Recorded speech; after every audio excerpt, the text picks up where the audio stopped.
Assalamualaikum warahmatullahi wabarakatuh, sahabat Kemenag yang dirahmati Allah. Kembali lagi bersama saya, Fiani Rohayati, dan tim kreatif Humas Kementerian Agama Kota Tasikmalaya dalam podcast Kementerian Agama Kota Tasikmalaya, mengedukasi, memberi informasi, dan menginspirasi. Sahabat Kemenag, dalam kesempatan kali ini di hadapan saya telah ada orang nomor 1 di Kementerian Agama nih. Yang terhormat Pak Kepala Kantor Kementerian Agama Kota Tasikmalaya. Assalamualaikum warahmatullahi wabarakatuh. Pak Dr. Haji Agus Buhori, SAGM MPD. Pak, saat ini kita akan membahas mengenai persiapan pemberangkatan jemaah haji Kota Tasikmalaya Kloter 27. Apa kabar, Pak? Alhamdulillah sehat. Bagaimana dengan kabar Ibu? Alhamdulillah sehat, Pak. Alhamdulillah. Hatur nuhun Bapak telah menyempatkan diri. Beliau ini sangat sibuk sekali, jemaah sahabat Kemenag. Bapak, bagaimana? Ini kan kita kalau tidak salah tanggal 14 ya. Iya, betul. Nah, bisa diceritakan Pak, bagaimana perkembangan terkini terkait persiapan pemberangkatan jemaah Kloter 27? Tahapannya itu sudah sampai mana gitu Pak? Terima kasih atas waktu dan kesempatannya. Untuk tahapan dari PPIH Kota Tasikmalaya hari ini alhamdulillah sudah persiapannya insya Allah udah katakan matang, udah hampir selesai, tapi belum dikatakan 100% karena masih ada beberapa hal yang harus dipersiapkan untuk langkah-langkah yang akan ditempuh buat persiapan pemberangkatan di Kloter 27 di tanggal 14 Mei. Panitia sudah mengadakan rapat secara internal dan nanti akan diteruskan dengan rapat eksternal gabungan antara panitia yang ditunjuk oleh pemerintah kota dan Kementerian Agama, termasuk stakeholder orientasi yang lain yang biasa di tiap tahun diikut sertakan. Nanti insya Allah di hari besok tepatnya panitia secara keseluruhan akan membahas mendetil ya, mulai kita akan persiapan pemberangkatan di gedung dakwah Islamiyah itu sesuai dengan yang direncanakan dan dijadwalkan, termasuk juga nanti mungkin pemberitahuan kepada jamaah untuk persiapan sementara seperti dulu gitu. Kalau yang saya tangkap itu ya Pak, untuk penyelenggaraan ibadah haji itu kan bukan hanya tanggung jawab Kemenag ya? Betul ya, ada Pemkot, ada beberapa pihak yang ikut terlibat di dalamnya. Itu Pak, bagaimana sampai saat ini komunikasi, koordinasi dengan pihak-pihak yang terkait Pak? Alhamdulillah untuk hari ini dan sebelumnya, bahkan insya Allah ke depan bahwa untuk kesuksesan jemaah haji di tahun 2025 tahun ini menjadi skala prioritas. Betul tadi dikatakan haji bukan hanya milik Kementerian Agama, bukan hanya kerja Kementerian Agama, tapi harus dengan berbagai stakeholder atau instansi. Hal itu sudah dilaksanakan mungkin dari beberapa tahun ke belakang setelah adanya haji karena amanat undang-undangnya, pemerintah daerah dan Kementerian Agama harus bisa menyukseskan, khususnya mungkin jadi panitia inti, termasuk juga dari pihak yang lain, dari instansi yang lain, vertikal maupun otonom, ya membantu bagaimana kesuksesan ibadah haji bagi jamaah yang akan berangkat. Termasuk juga mungkin ini kita dikatakan koordinasi, kolaborasi, dan sinkronisasi itu sudah menjadi pekerjaan bersama. Pemerintah daerah, Pemkot, dan Kementerian Agama termasuk dibantu dengan instansi-instansi yang lain. Kita menyatukan persepsi dan tujuan bahwa bagaimana ibadah haji untuk jamaah haji di Kota Tasik ini bisa lancar, bisa aman, termasuk juga bisa mabrur, bisa makbul ibadah hajinya. dan mungkin kita pun menghindari dan menjauhkan dari hal-hal yang bisa mengganggu tentang proses perjalanan ibadah haji mulai dari berangkat sampai pulang kembali, seperti Iya, itu. baik. Iya.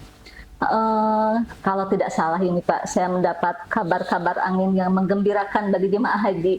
Katanya Pemkot akan memberikan ini ya Pak, semacam kado gitu ya? buat Betul, jemaah. betul. Yang saya ingat hampir 2 tahun ini mungkin tahun kemarin dengan tahun yang sekarang, bahwa pemerintah daerah alhamdulillah bisa memberikan cenderamata yang ya. biarpun menurut kita tidak seberapa, tapi ini jadi istimewa. Karena tidak semua kota kabupaten itu bisa seperti itu ya. Betul, betul. Syukur alhamdulillah bagi jamaah kota Tasikmalaya sudah ada perhatian dari pemerintah daerah ya, berbentuk seragam. Kalau kemarin saya sih waktu ngobrol dengan Pak Peji yang kemarin itu akan ada suatu cenderamata yang lain. Tapi yang karena mungkin situasi dan kondisi, tapi sekarang alhamdulillah lah untuk salah satu cenderamata batiknya masih bisa dipertahankan. Itu Bu. Ini saya mewakili jemaah nih, Pak Piman dan jajarannya, Pemkot, DPRD, terima kasih banyak sudah memberikan support bagi kami, cendeраmatanya. Mudah-mudahan menjadi amal kebaikan Amin, bagi semuanya. amin. Semuanya berapa Pak jemaah hajinya? Jemaah haji Ke Kota Tasik ini yang akan berangkat? Jemaah haji kuota kita sebetulnya 664. 664. Tapi sekarang ada tambahan dari kota kabupaten yang lain, ini kita jadi 739. Ya. Dibagi dalam berapa Dibagi kelompok terbang? untuk informasi yang hari ini kita dapat, mudah-mudahan apa berubah tidaknya, tapi mudah-mudahan sementara data yang saya terima itu dibagi 3 kloter. Kloter yang 27 Iya. itu akan berangkat di hari tadi tanggal 14 Mei ya. Nah, iya, sebentar. Terus itu jumlah jamaahnya 435 ya. Terus yang kedua masuk kloter 32. Itu 231 berangkatnya tanggal 16 ya, 16 Mei. Terakhir ini di kloter kita 58 itu jumlah jamaahnya 78 ya. Itu di tanggal 29 Mei. Nah, mudah-mudahan doanya aja ini bisa lancar dan bisa sukses, termasuk ini tidak ada perubahan di jadwal pemberangkatan dan kloternya. Kalau bisa ya, kalau misalkan ada perubahan ya kita harus sami'na wa atona dan ikut saja. Itu sementara Bu. Karena untuk informasi itu biasanya ada perubahan terus ya Pak. Betul, fluktuatif. Betul. Ya jemaah haji ya kita akan sami'na wa atona. Siap. Bagus. Itu yang diharapkan Bu. Ya betul. Ini Pak, kan tadi kloter 27 itu berangkat tanggal 14 ya? Iya, betul. Yang menjadi fokus utama nih Pak, fokus utama sebelum pemberangkatan jemaah itu apa kira-kira yang dilaksanakan oleh Kementerian Agama? Ya, pertama tadi dari awal sudah disampaikan kesiapan dari kepanitiaan. Ya, jadi kepanitiaan harus sudah tersusun, sudah job desk-nya sudah jelas, termasuk nanti kita langsung di tempat sesuai dengan tempat yang sudah disetujui, kapan, di mana, kapan, dan harus apa itu. Udah nanti itu sudah kita musyawarahkan dan tinggal nanti di data pelaksananya saja. Jadi kita sudah sebenarnya udah persiapan totalitas lah ya. Kita hanya nanti mengarahkan jamaah sesuai dengan tempat yang kita siapkan, dari mulai datang sampai dia akan berangkat naik bis dan diantarkan. Nah, seperti itu Bu ya. Iya, betul. Ini Pak, kalau tentang dokumen-dokumen penting nih, sahabat Kemenag, para jemaah haji mungkin masih was-was ya, bukan was-was, mengenai seperti paspor, visa nih. Sekarang bagaimana Pak tentang itu? Alhamdulillah untuk jamaah kota Tasikmalaya, saya cek pada kesempatan kemarin itu alhamdulillah sudah selesai.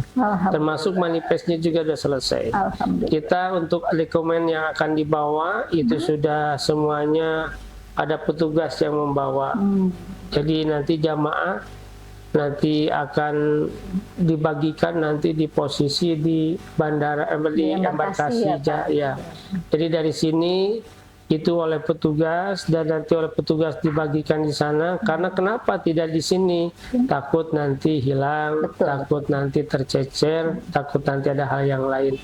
Jadi nanti petugas membantu meringankan secara sisi administrasi supaya tertib, aman, nyaman seperti itu ya. Insya Allah Bu, kalau untuk itu jangan dikhawatirkan, udah semuanya akan tercover dan akan terus dipantau, termasuk juga diperhatikan. Ya seperti itu Bu ya. Jadi jemaah haji Kota Tasikmalaya jangan khawatir, jangan was-was seperti apa yang diutarakan oleh Bapak tentang dokumen. Nanti yang penting itu sudah dipantau, disiapkan. Bapak Ibu tinggal nanti menerima di embarkasi. Ini Pak, ini bukan kurang penting ya, tidak terlalu ini, tapi mungkin bagi jemaah masih dipertanyakan barang-barang apa nih Pak yang boleh dibawa. Mungkin jemaah ada yang bilang tiasa tuh nyandak magicom, kan ngaliwat di situ, tapi tiasa tuh nyandak naon. Nah, yang penting itu apa Pak yang harus dibawa oleh jemaah? Sesuai dengan di bimbingan manasik di tingkat kota maupun tingkat kecamatan itu jamaah sudah dibekali tentang barang apa dan hal apa yang harus dibawa. Jadi kalau saya pikir itu sudah selesai lah ya. Cuman kalau misalkan tadi dari Ibu ada pertanyaan bagaimana bawa magicom, kan sering disampaikan waktu di bimbingan. Gimana? Bapak Ibu jangan repot-repot dari sana beli murah daripada ada nanti ya, Pak? kita kena oleh petugas dari bandara. Yang sulitnya kita kan masuk di bandara ini. Jadi sensi lah kalau di bandara kita pemeriksaannya agak ketat dan di awal sudah kepada jemaah disampaikan bahwa peralatan barang yang seperlunya aja yang menjadi kewajiban yang untuk pokok-pokoknya saja ya. Kalau yang misalkan magicom kan sunat. Kenapa dikatakan sunat itu? Karena kan secara bicara akomodasi sudah selesai, termasuk juga konsumsi sudah selesai ya. Jadi makan saja di sana akan tidak akan termakan kok gitu ya. Jadi Bapak Ibu saya sampaikan jangan khawatir lah ya. Bapak Ibu di bimbingan manasik sudah disampaikan. Bapak Ibu tinggal kesiapan fisik-fisiknya saja, termasuk pesaknya kan. Untuk yang lain lah itu mah. Kalau punya uang kita beli di sana banyak makanan ya. Jadi yang penting ATM-nya terisi banyak. ATM-nya terisi gitu, banyak. Kalau bisa bawa 1 karung lah ya. Bawa 1 karung ya. Iya. Bapak Ibu bawa 1 karung, termasuk buat beli oleh-oleh. Buat oleh-olehnya. betul. Ini Pak mengenai nanti nih keberangkatan kita di kalau nggak salah di gedung dakwah ya. Iya betul. Gedung dakwah. Ini apa nih yang harus diperhatikan oleh jemaah nih? Jangan sampai menghambat gitu. Ya untuk apakah kedatangannya atau yang mengantarnya? Ya kalau kebiasaan di kita kan yang dibutuhkan bukan pengantarnya kan, tapi jamaahnya. Makanya hari ini para petugas, para panitia harus sampai informasi kepada semua jamaah, kepada keluarga jamaah. Satu yang harus diperhatikan tepat waktu, karena tepat waktu menentukan untuk keberhasilan nanti pemberangkatan, mau di sini, mau di GDI, Gedung Dakwah Islamiyah, maupun nanti di asrama haji di sana. Yang kedua, diharapkan di sini kan sudah dirapatkan bahwa kita yang skala prioritas untuk di acara dan pemberangkat itu kan cuma hanya jamaahnya saja. Adapun nanti keluarganya mungkin biasanya kalau tidak salah adalah ya ada yang bisa masuk kalau misalkan yang lansia atau yang disabilitas. Tapi kalau bagi yang tidak ya biasanya tidak boleh diperkenankan untuk masuk. Kenapa tidak boleh diperkenankan untuk masuk? Ini untuk menjaga kelancaran. Bukan berarti menghalang-halangi, tidak. Menjaga kelancaran. Jadi supaya mobilisasi pemberangkatan dari mulai diterima, terus di apa namanya Majlis, ya. diberangkatkan, masuk ke bisnya, tidak menjadi kendala, tidak jadi hambatan, ya itulah. Minta nilai kesadarannya bagi nanti buat pengunjung atau misalkan yang keluarga yang mendampingi atau yang menghantarkan, cukup di pintu gerbang saja. Adapun bagi Bapak Ibu jamaahnya ya nanti akan diurus, akan dibawa, bahkan akan diposisikan itu oleh petugas. Sudah diatur Bu ya, jangan khawatir ya.